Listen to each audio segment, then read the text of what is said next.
আসসালামু আলাইকুম ও রহমতুল্লাহ। বন্ধুরা, বর্তমানে আমাদের বাংলাদেশে প্রাকৃতিক দুর্যোগ হিসেবে আমাদের দেশে বন্যার আবির্ভাব হয়েছে। এই বন্যায় অনেকেই নিঃস্ব হয়ে গেছে। তাদেরকে সাহায্য করা আমাদের একান্ত দায়িত্ব।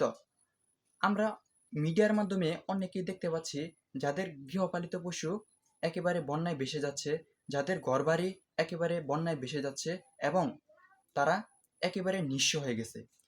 এই অবস্থায় আমাদেরকে তাদের সাহায্য করা উচিত। তাদেরকে আমরা কিভাবে সাহায্য করব? অনেকেই দেখবেন যারা বন্যার্তদের কথা বলে টাকা তুলবে, আর এই টাকা তুলে তারা নিজেরাই আত্মভক্ষণ করবে। সেই সুযোগ আমাদের দেওয়া যাবে না। আমরা আমাদের বিকাশ অ্যাপে গিয়ে ডোনেশন অপশন নামে একটি অপশন পাবো। সেখানে ক্লিক করার সাথে সাথে আমরা আস সুন্নাহ ফাউন্ডেশন নামে একটি অপশন দেখতে পারবো। সেখানে আমরা সরাসরি 10 টাকা হোক, 20 টাকা হোক বা 50 টাকা হোক, আমরা যার যে সামর্থ্য রয়েছে সেই অনুযায়ী আমরা সেখানে দান করতে পারবো। আমরা সেখানে দান করব, কোনো প্রতারকের শিকার হব না। কারণ এই বন্যার্তদের কথা বলে অনেকেই টাকাগুলো তারা নিজের আত্মভক্ষণ করবে।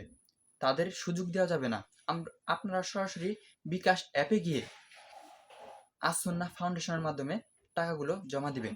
কিন্তু যারা একান্ত বিশ্বস্ত মনে করেন এলাকায় এলাকায় টাকা তুললে তাদেরকে টাকা দিবেন। যারা মনে করবেন যে তারা দিবে তাদেরকে আপনারা টাকা দিতে পারেন, কিন্তু অপরিচিত কোনোভাবে আপনারা টাকা দিবেন না।